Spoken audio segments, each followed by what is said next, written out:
ngā lue ia se ia o mai, o lo malo si tau mawhai, e muli muli a Yesu, so ia le whawhiwhi le mu, ngā lue ia ua lata mai, lepo ele ngā lue ai, ia whamalo si tau mawhai, ia toa tele ia ola ai. Ngā lue ia mawha anau nau, ia tupu tele ta lau lau, le malo le i e nawa, olo matai le ilunga, ngā lue ia umai, olo malosi tau mawhai, ia whamalosi tau mawhai, e toa tele ngā olai. Malue ia au mai, ilo uali i e whaolai, tanga talo o ua masesei, ia salamo ia whalelei. Malue ia lata mai, lepo ele ngā lue ai, ia whamalosi tau mawhai, ia totele ia onai, ngā lue ia fiafiai, whaauta ua taulata mai, le malolo ngā ilunga, ele ia ni mea fita, ngā lue ua lata mai, lepo ele ngā lue ai, ia whamalosi tau mawhai, ia to'atele ia olai. La i lava oe tamai le vi inga, pale oe le vi inga, mātou langi le vi inga o la ua fio le li i, o wala mātou wola ngā lue ma le o la au auna, hea ona mātou ngā lue o au a pō ele ai se malama mātou te mau. Hao lau whina ngalo le ina i o mātou ngā lue o au, ina i o mātou i loa le wala au pa ia la ua fio ma lau wala au mai le tangata ngā lue le au. O le whaatosa le li ie o le langi ma le o lai whaavavau.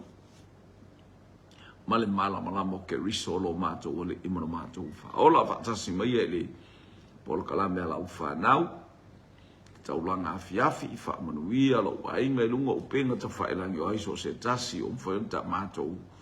Mafuta nei afiafi whaia mea uma e vi ai oilo mātou matai o na o Yesu. Amene ma amene.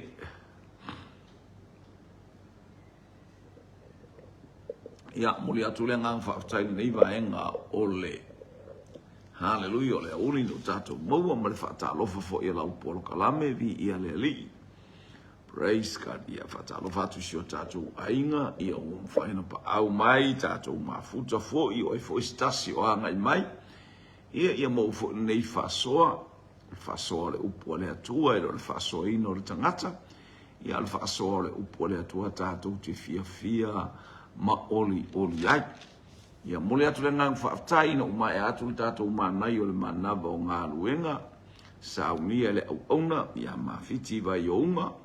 Ni ia le li, ia ngale lei le atua, praise God. Tai lau sunga le au auna. Ia maua pealo o malosi, mau pealo o loto tele. Whaau unga le li tu mau ilunga. Oe le uso au auna. Ia whaatumu ina pe i tātou ia na whaamanu yanga. Tātou ngā lulue. Nei taimi au tātou iai, mawara soi fua malu tātou wola. Ina i o tātou iai ana whaamunu yanga le mabae. Hallelujah. Ei wai mea uma ilona vi inga. Ia leo te i le tusile ai o sua. le utili le tusile ai o sua ile mata upes fulu tusi masani fa malosi fo ia to e mai fo tato tilo ai ina ia tato saba bali pe a malefia a o tato ia nei vai tau mata upes fulu i o sua fo upes malua fa pe a mata mal sutasi o so sola ila to ilumo Israelu na ia ila to ile ifo e i petarana ona lafo ifo lea e Iova maatetele mai le langi i o latou lunga e o oi aseka wo oti ai i latou e totele o e wo oti i watoa i e na fasia i le whanaunga Israelu i le peru ona whaia tua i lea o i o sua i a Iova i le aso watu ina mai Iova sa amori luma o le whanaunga Israelu wa whape atu i lungo Israelu le lae ia tu mau oe i lunga o kipeona ma oe le masina i lunga o le vanua ailona ia le ali le lae tu mau oe i lunga o kipeona i o le fe au masani tato tilo haleluia e mo mi al tatou fango ngota mo le tatou tau i le malama. Mana i al tatou tau i le malama. O wani o tatou tau pongi sa. O wani o tatou tau i se mea wha le tonu. So stai fu i tatou te tau i le malama. O le malama o ke riso e le atua e wha ababau. O ia la won fa ton fo lau le tau tau i nei pe on tatu i nei ma liel tau haleluia i fo ya na sila fiel tala ina wo mai e rico manu malo ya wo te fa pongi saina te lele malama wa le malama na o le atua na o lo vala awa ele vi ingo le atua ai sau le atua e tau lo tau. We just raise up, hallelujah, our voice to heaven, worship God, and let Him come and fight the battle. Fight your battle. Isilmana ia. So ule tu e taulo taua ai na olo alanga ele vi inga. Malo whaalongo de le mena ta ortangata malama le leila na whaalongo. Na te iloa ai le taua le alui. Awa te tau pongisa, awa o te tau pongisa, awa ta te tau le malama. Al whaunga la le nganga pa ia. O se whaunga e maofa ai. E oli tele ai pio o tatou whaunglongo. Haleluia. Au nga lea tua o e whaasoa na ba ile mata ngō fio o le nganga pa ia. Aisia, o tatou ngō fua le malama. O tatou ngō fua le apoto. O tatou ngō fua le iloa. O tatou ngō fua le mataala. O tatou mou fua le malama le anga ia tua ile fe au o le nei afi. Whaaloto tele ai oe whaaloto tele ai au tate ale anga i fua mangalo tate fia ai e lea unoa i taimi umana. Mi ia neli. Mo umana taule nuu haleluia. Ai ia tangata le malama la le ua pongi sa ina isa ua susulu mai o le tala le alu tu se yo ane lom ta mua fai upue lima. Ua susulu mai le malama ile poli ai le talia. O la ai fai atua ave mea ua maua le taua o le vete le fa mai Yosua o mea nae aua na i ta Moses. I e fa moe Yosua. O le taulanga le tau o mea o urua i mea ia, urua i fua ia o le tau, o le urua i taua lea i le nuu. I le nuu wa au mai e le atua. Hallelujah. E ta tau o na tato pa vatu i le atua i loa ai o le tangata malama o le tangata malama. O mea uma tato i te iai. Whaafo i le atua mea uma aha. So le ai alu tu malo i o tala basani ai alu i a kanana na mea. E le tau pongi sa me ta o le tau pongi sa. O lona tau no unga fo i la. O se ori. O le tau pongi sa. Ia e te iane e esere mele na e wha moe ina e ai esere mele e te no fwai. ua to sale atua aisea o le whaapupula mai le malama lama e pongi sa tato. Ni ia le li. Tau whaistamo o Yosua. Tau aso atu malenu o ai. Praise God. To ilalo ia Israelu ia ai. Aina vabe tonga fiti aisea iloa e Yosua el tangata malama lama ui le awala puno Yosua mai fuatu ile atua ta. Meu e pungo mai whapenga. Ioi. Praise God. Io na leina mafuana su io tangata mio le malama lama nei e te tauna malama lama re taua. Awar fa malama lama ngata. Ia le li. Praise God. Ia le tatou fa ngolongo ia. Wa toi au mai ele atua ma losi ma le fa tonu ngai tau le taua ma ai.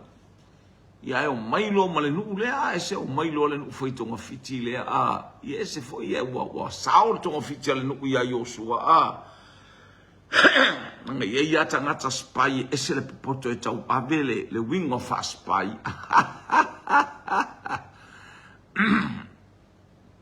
Le ua ngai mai. Hallelujah. Ia le nuu. Praise God.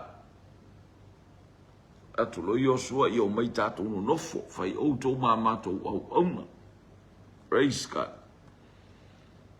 Ia, lau mai a vai, ma lau mai fie, fai ei mea ai. Ana ia, whaamala.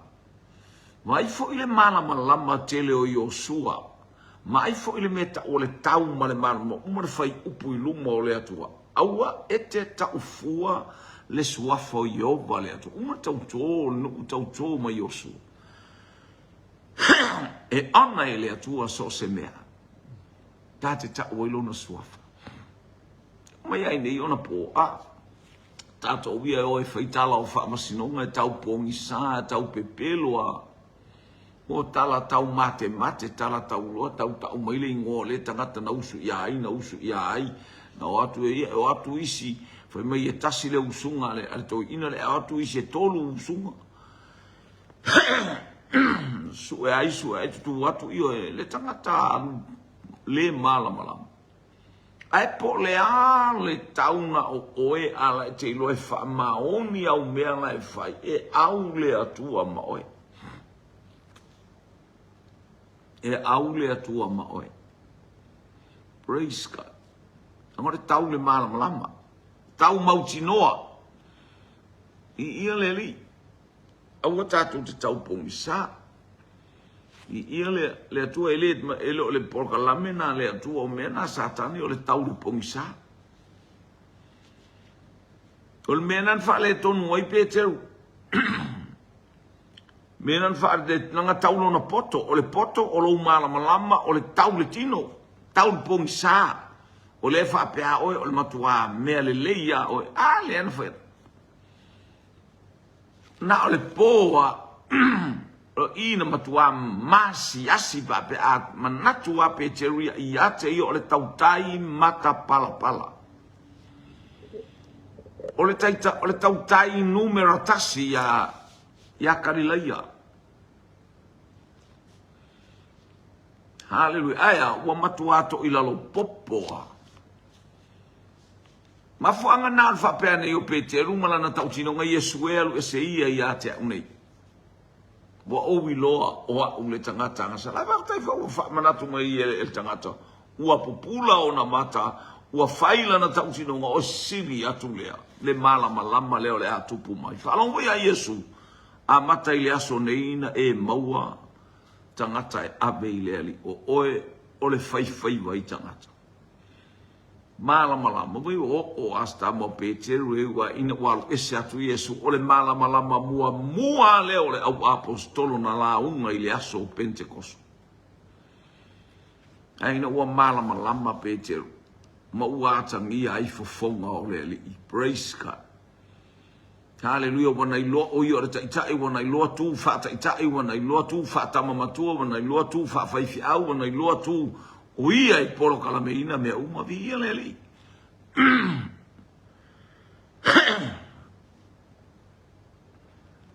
Praise God. Ito mai lau wha malolonga. Ioi, e sere mana i o le tātou. Hallelujah, tau i le malamala. Kei peke ruru wheaku. Ile sa unga o langa la unga ia Yesu. Yesu. Eva ia tu le malamala marita maloa.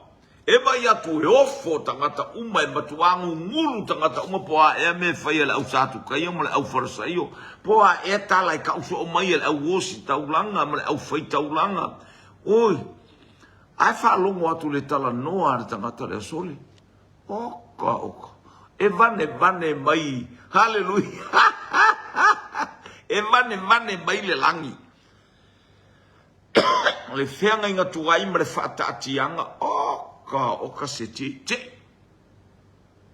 Aisia o le malama ua popula ile nuo Israel.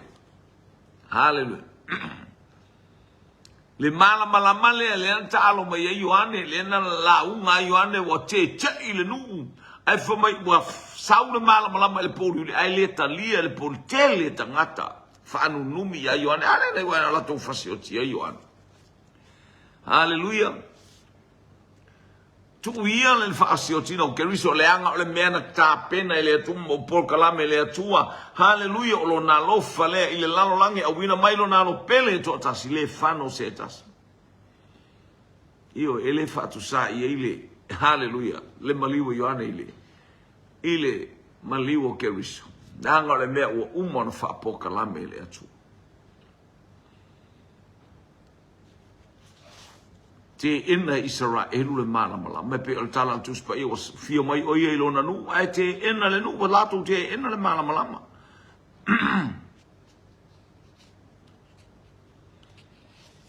io praise God tai lama fa ta so ino tato mata io el ti apolo aya esele mana ia ina wo umana nini o tato mata hallelujah ile toto le tama imamoe Sauwina i tātou.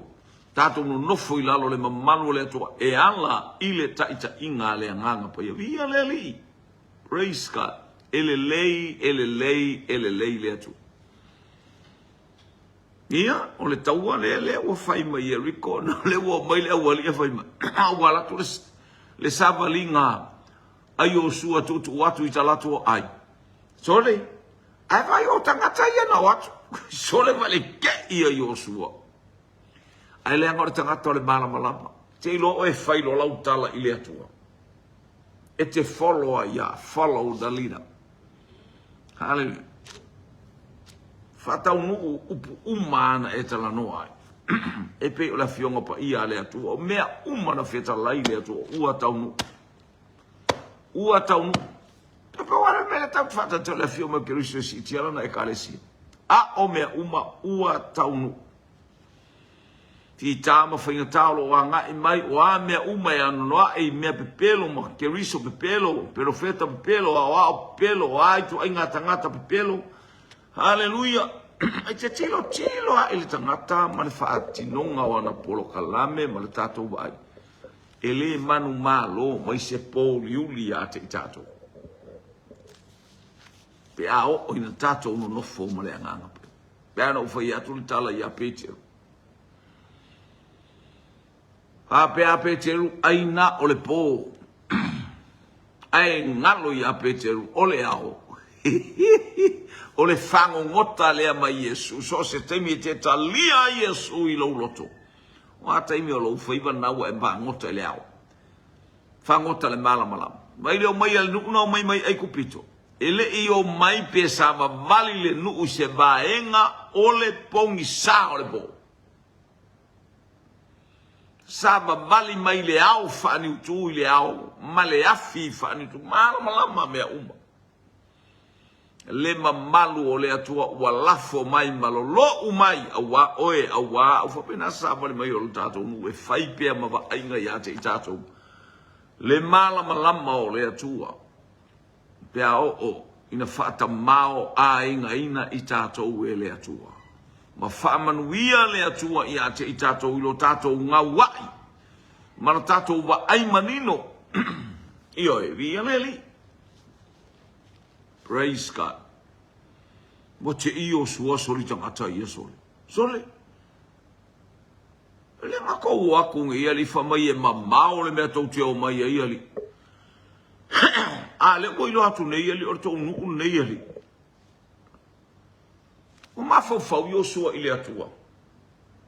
Wa umma na fai le na fai luma o le mala malama. Le ale mala malama o le mala malama o le atua. O ai se silia. O ai o yo sua e silia no. O le atua na ya au maia. O le atua na ia whaatonu mai. O le atua ia ile mala malama. O le atua le nofo i lalo lona mamalu le nuko Israel. Wa umana tautala i o sua i le atua. Ti le tangata onu fume taunga oti tangata ia. Taunga. E sele mana i o se tai mala malama. Wha mala malama ina lona mafaufau. E sele mana i o se tai e concentrate. Ile maftanga male nganga pa ia. Ele vabe. Aya. E vava ai. I mesi sili male matanga o fie vi i ai le atu. Ia. Hallelujah. Hallelujah. Praise God. Ma ai atu Yosua. E lo tau tala Yosua ile atu. Tau tala atu ile nu. Manta tau fai tala male atu. We are people of light, of the light. We are from God. God is light. Hallelujah. O lo soifua le atua o le malam lam o tātou o tangata o le atua. E le mwhain tātou whango ngota pe tātou te tau tala pe tātou ui le pongisa. Mau lea uman tau atu i le atua wha mangalo mai. Le atua anga le lei mai. Toi o sile whea ngai ma o le balam. Tau le wa tau. Atulu. Awana i wha le tonu se mea awana i ngao sa se mea o ilo tangata nei. O tangata. O tangata o le nue lata o le tua o ia male mele ana ua fefefe tangata ua mata taku tangata o was ua mai tangata i le atua o le ala ngalu wenga uvatu e lato te ngalu lue ai lato te whaia mea uma ua tala noa mai ele taitai o Israel au aunai e a fua i sa lato au aunanga i le atua vi ia le li e le tangata i o mai whapena i a tātou ngā luenga le atua, tau tu isi ngā luenga po le ase mea o mai fia ngā lulue. Tātou te tilo foi, wa lewa na ngā lulue, ala ua mai whato a, o lātou whato a whaolaina. Ai te ile iloane fe, sore sāloko inge, sore sāloko. Ioi, ai e sena mana ioi, mai o la iei polo kalame o le malama lea tātou te mbaba ai. Ai o mai ata ele o mai ai mata o istangata ta o mai a me sai ai sai au istangata e o mai fa pena ele i o ini lotu fa pe ele i o ini lotu pe o tato sauni a o le li mai le o lotu taluna ele tangata i ele ai ese le mana i o lo ai ile mala mama e no foi le mala mama e loa tangata o le mala mama e loa ma moe ta tauna i hallelujah tele foi le ma moe o so pale to tele o ma moe fa pena vi ele oi o le tangata o le mala o le mana unga lea o tatu wanga i atu i le fai unga o le nei tausanga ma le savalinga o le masina muli. E te taun tātou sava mali i le malamlama, tātou tau i le malamlama, tau i le malamlama.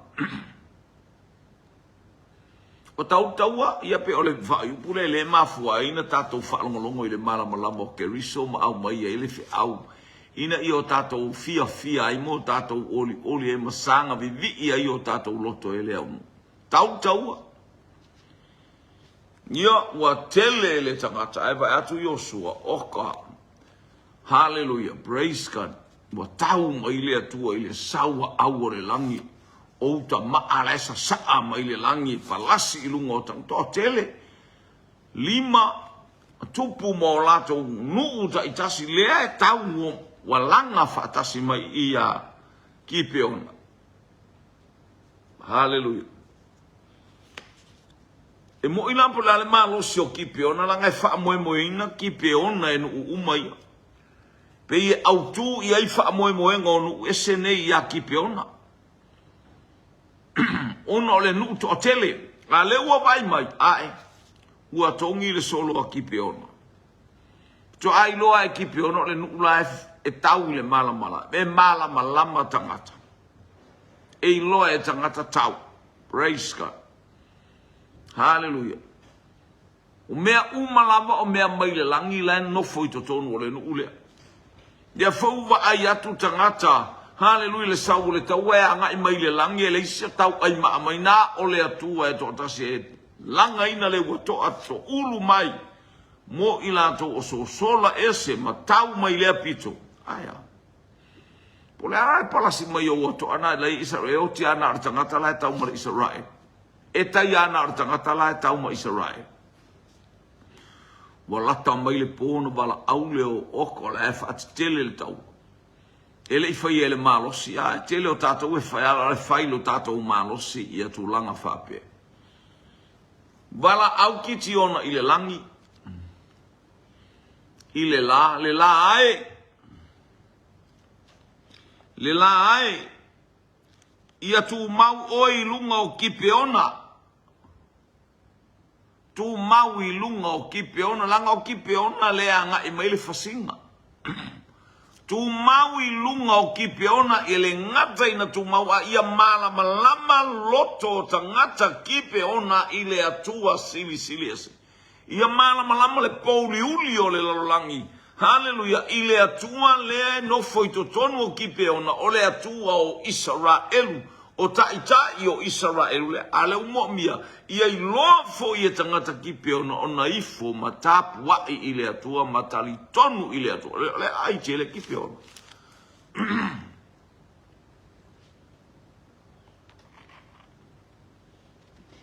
Ni oe, praise God. Sele mana ia tele ole. Sele mana ia tele. Ale tele li i o.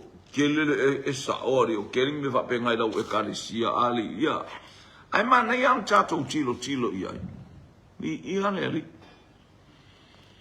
A mana ia la na ispai o na tangata kipe ona ia ali angelu tau. O tangata fefe mo ia tangata. O le lato o atu le awatu ai oti. Wa wala tau tali tonu i le mala malama le sa ule nu ulea. So se mea e sa mavali ai le nu ulea fai mai tala wa o ilo atu. E alua ele fetu mai ia ko pepe ia le tu mai le fetu le tu le nu ulea. Hale lena ilo ai pala amo mo fai ai na fata oto lea. Wa o ilo atu ele mamau wa o tilo atu a ele lata mai e alua ele fetu mai ia ko le fetu le ngai mai.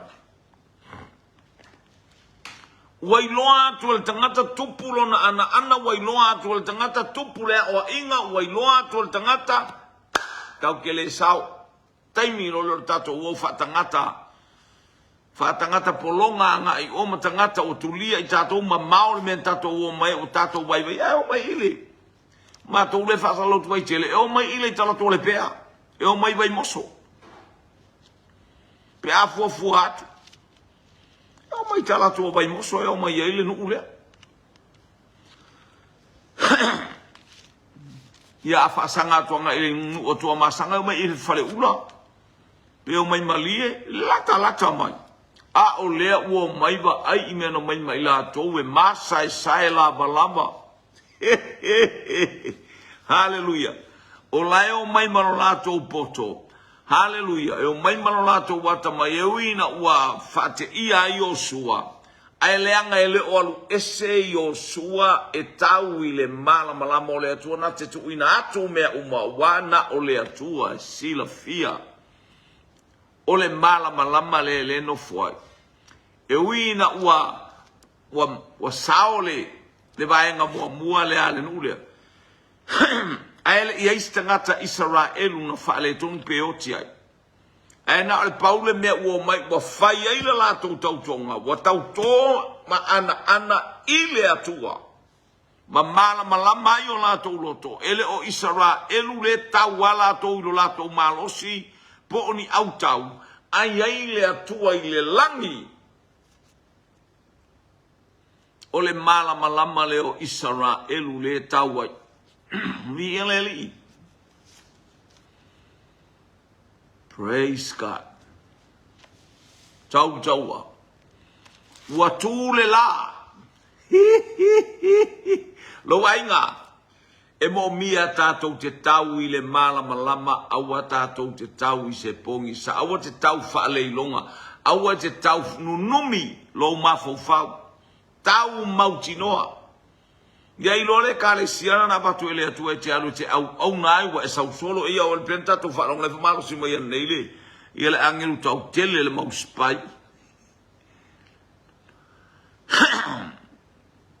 Oh, ia, le tātou whaalongo la whamai i le lotu le i le panona. 5 Lebanon Street. Avenue, Lebanon Avenue. Ia le whaapea e malolosi. Io e ia langa whaapea nā. Mataulia te lei loa sou malosi, sou walu matana i le malosi. Whato ailu. E te le atangata me mo uosoro mo whaola inga solo. E ke lo mkwa sui a uolanga. O inga whakuia ke ua sui so uolanga. O inga whakuia ke oi wale tala le aistangata so ke le sui inga wao. So le, hei, e lua vai aso ai vai akunga ia wako e koko mainguku. Wako e kafe mai le ispe. Mone meo le sau, awane i mi ia oe o ula ngutu. E leo stangata tau le mala malama le natangata. Ai sao langa le aile o le panona. Ia maua le tamalo o le panona le. Waila le tau le angelu tau. Atala no i le panona le fai mea va lea mai le vaenga o suria. E tu i pomu e Isara elu fi e le panona. Ia langa o le panona le. Le panona fale nganga wa maua le tamalo o sol. Praise God. Hallelujah. Ia vi ia le ali. Ni ia le atua malolosi le kalesia le panona. Ia le atua le vi. E se le mana i o le tatou tilo. Hallelujah. Praise God.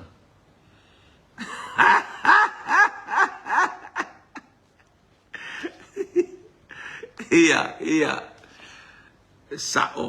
Saoa ia svaifi au saoa le angiru tau to ai loa le auromoni le afia. Tatou tuli atu le malama le watu mai lunga o le nu. O kipe ona. Noka. Malama le mana mea tatou te tau le malama o Keriso. Hallelujah. O le malama o Keriso e pe ona o le upua le profeta o Isaia. Tu la ia ina malama. Awa o mai le malama o Iova i lunga o oto. O kare au le leison. Ea ari. Tu la ia ina malama. I tau atua le. Tu la ia ina malama. Tu la ia ina malama ia. Awa o mai lo malama. Wa alwa e fo i le pupula. O Yehova youlunga eselmana ia ai pupula Yehova youlunga awal malama. Hallelujah le mori eletisie po le malama o le tau fale. Wa istangata e ba ailo yo la tau fale. Praise God. Hallelujah. Ma tau fale. Yehova e malama o kele mori. Anei malama. Ia wo fai atu le fai mori. Vai oi. Kele manga oai. Ia langa o duana lua. Pe malama e fai e sio wa kamaiki le fale ngofo fai fi ioi o le fale ai no fai lua moli e kape ia fai la kasile ki aki ia pe lua toru ki ngi ma moli praise God. Ele malama e fai fi au ile stemi wa i tai fai fi au wala se me tongele pili ia le da. Ia ele ia la le totongi ia ule pili o beal awali ia o le beal awali ia no mai ile faile ia le faile pili ole praise God o ina faile mori ole fale o sole ai o nei la ina su o saure tau ole pili Ia ni ele tu o makwa o ba ia e ngafa bas ko inga wala kinar ko inga pi wa mala malapar ko inga. Hallelujah. Ia leli fa pena no le ole ngaru e morta mai titi ele I loa fu sembea. Ila tau ba ia fa pe yo la mala ele lo wa tau le ia tu ai na fai moli wa tau tu ai le yo lang fai ele kise ai fa ale ko ngula wala nga ele tu tongi ia el fai moli ai tu tongi la inga le fa yo foi mato fali so ba yo la fai moli ale kas hatu atama lo ai la fas pua li liwa e lord o kale tele o po le fale to fuale po male e to fuale po male mori a olanu la moli ke foi akwe ese mori to todo ese mori po ese mori lumale ele me fa ka maka pero vi hontal al tangata la le o sa or mato wai ia e pa wala ngalu ngole lu ka su ya ngapo vi mai lo ngoko mai ioi o ya to tongi ia le apin lo no vinga ile as che valore o amo sole che lo hallelujah sau mato foi fi mai sole Emanuia lo wolanga vate le e sa Emanuia lo wolanga e sa fai mata peisi au mori wa te mi umai hale e ki le mata o telefono fa se che ako ase da joto la u io lo fare tati ku alo fole ilo na fale iluma va ku sole e poi le Titanic fuera cakia mai lunga le Samia di Pacifica di la me ngor Titanic mai wai ngo pai le se bala ba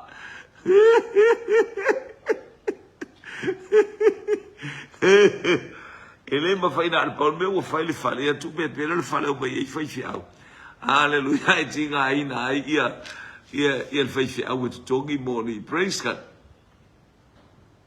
hallelujah le ile anga mai sio tato ainga anga le ile tua ile tato ile por kalame le fana wala tu le ia fiaf ole mana unga le tatu tau le mana malama e se mana I ole mana malama le se ma tau tia yo so ale foi ma tu spe tu la ia ina malama ele ngata ina tu la arise and shine ele ngata ina etu la ele na olo tu la ai tatau na e malama tu la ia ina malama e fai lo atu la lo malama I mea e te faia action is more louder. Ole louder nga ole ta watu ile lalo langi. Le mata utia ole atua ma le mata ngofi ole atua. Ele le ile atua. Tu la ia ina ole perfecta nga le a ise ia le wata to mawai le o mai ole mal ole tangata le na perfecta ia ise. Ole manuia o tangata ole atua ole a ngai mai. Ya, nu le nu pongi sa ia Yesu. Se pulona mana fatal. Ai fa mai wa e yo nunga le mala malama o Yehova le atua. Sa le nu le se pulona mana fatali. E mua fa ina I taua oni nu le no nofo le ai se nga tete I taimi uma. Au mai suria mua palasi lungo no nei se pulona mana fatali po no Galileia au mai asuria o fea lava nu hallelujah paperonia wafo ile nof o le pitole ilungo Israel e mua taia ile tau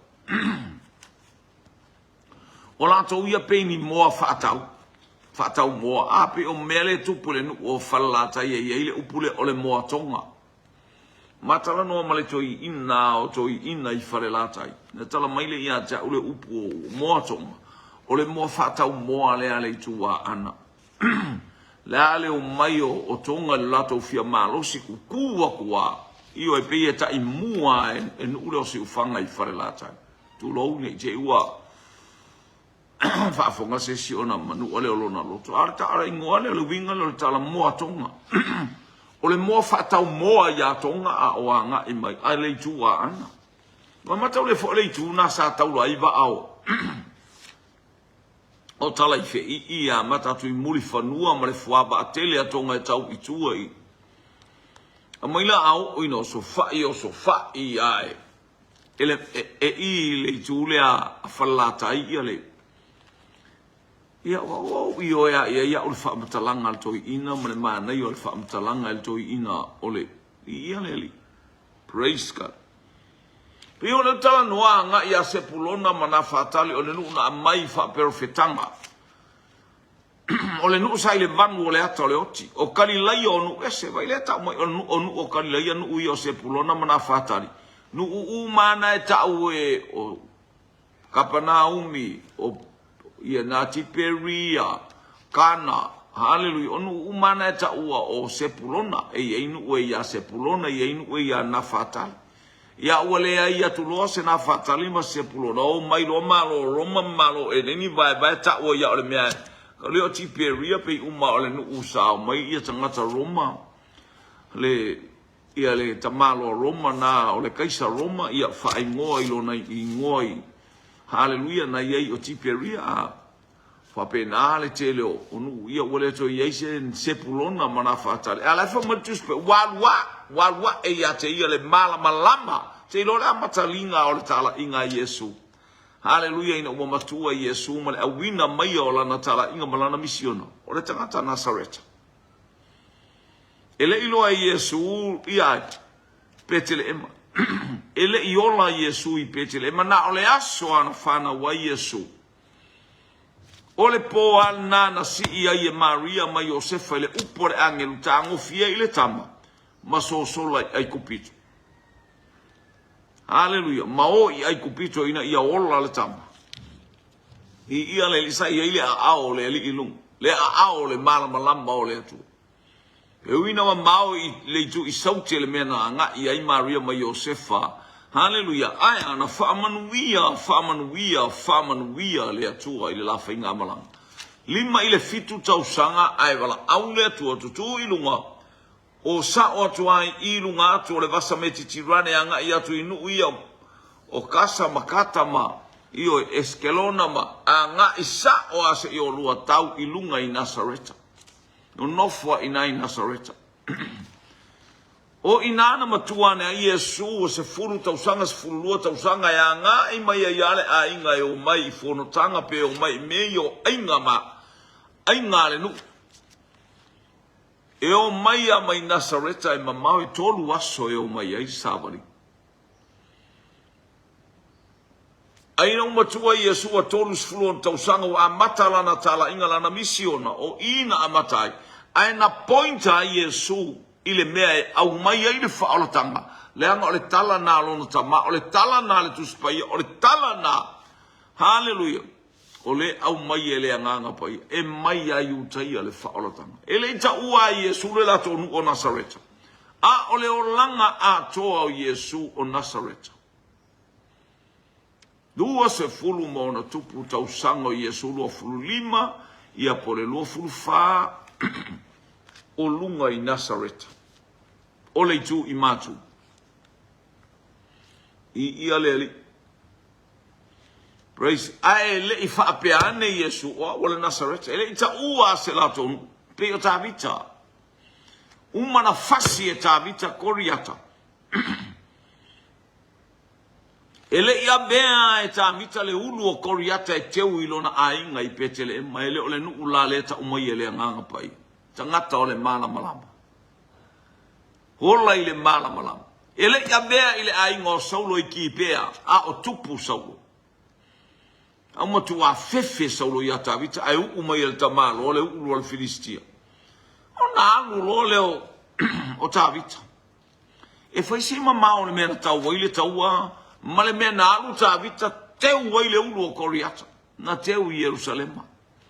Aele ingoa le mele e ingoa I a Yerusalema.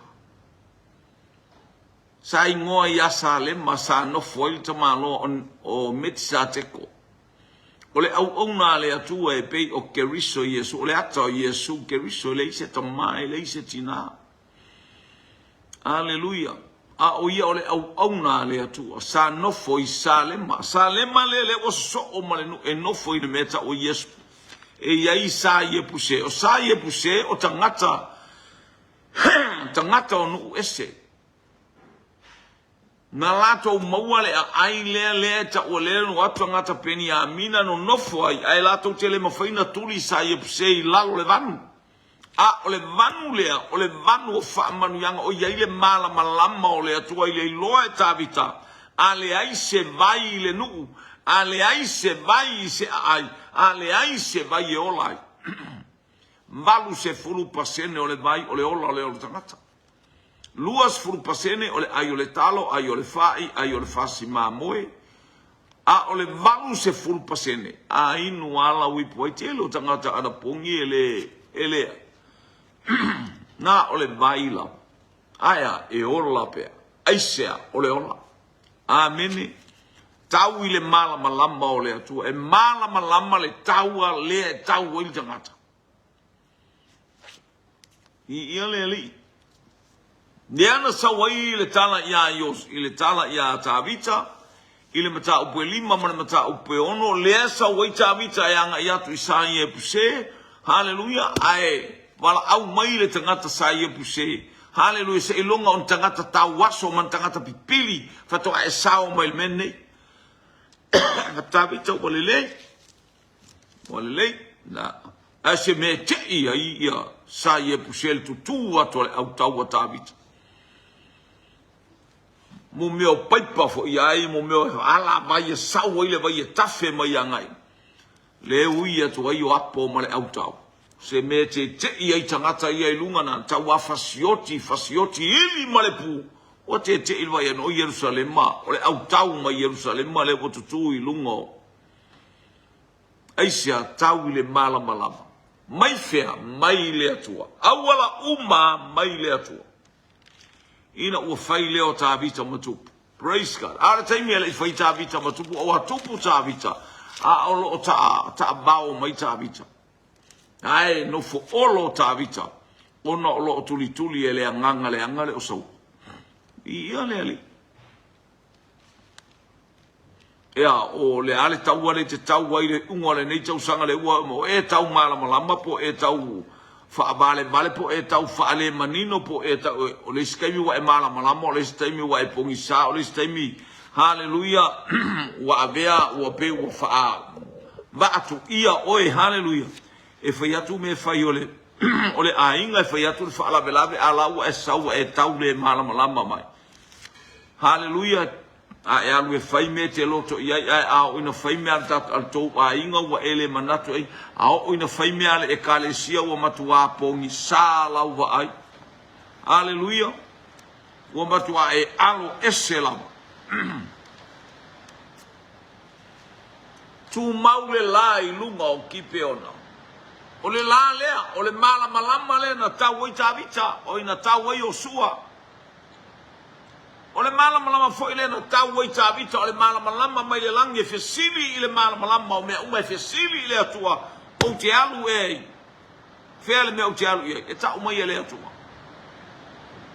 o te alu e fea ta uma i le atua tangata e fesili i le atua fa pena ta imi o tato vai ma o tato o pori uli ma le pongisa so we are to ask God well where I go which side I'm going to fight o fele tu o te tawa ia le ali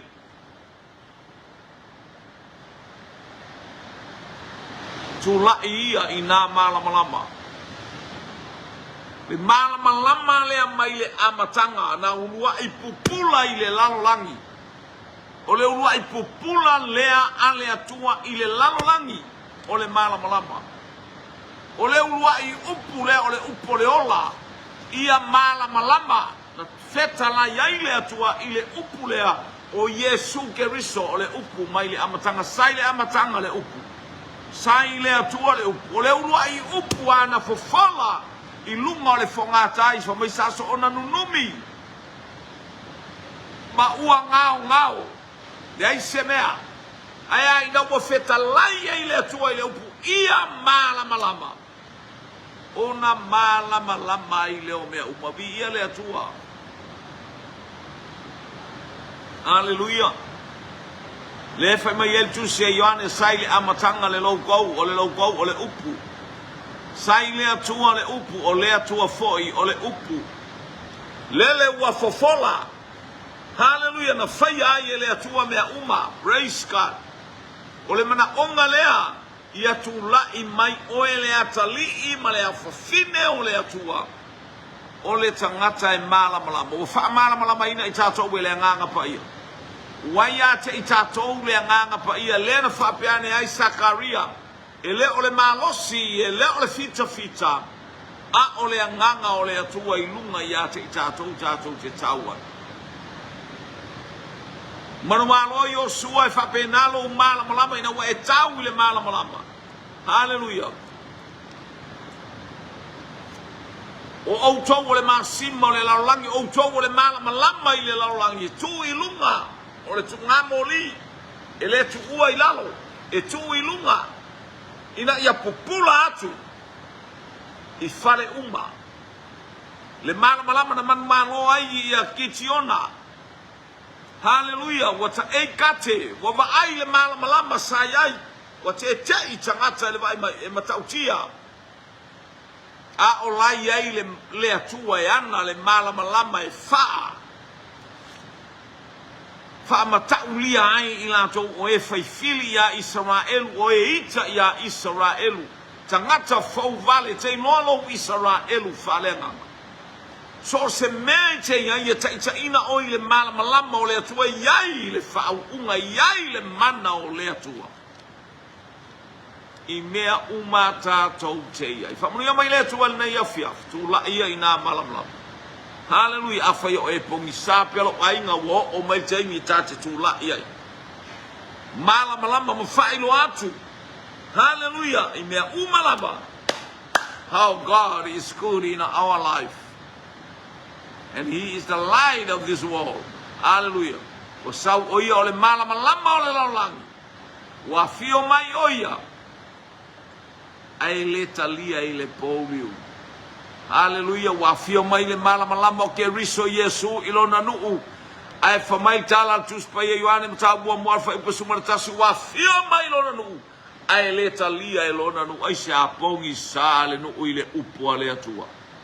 Le ai se nganga pa ia oe a o ta fa longo il fe a o tala le lei ma le upu ale atua tu lai o oe o le tangata o le malamalama fa manu ia le atua le nei afiafu ma na ba tu le atua ia na fa manu yanga i umea uma i le vi inga o le atua tatou savalinga fo ia o tatou ia le vai aso lona lua haleluia o le masina o te sema o wa tatou ia le kirisimas fa manu ia le atua na o Yesu amene ma amene ma amene la wawana tautua mo oe haleluia ma le loto maulalo ona o Yesu amene ma amene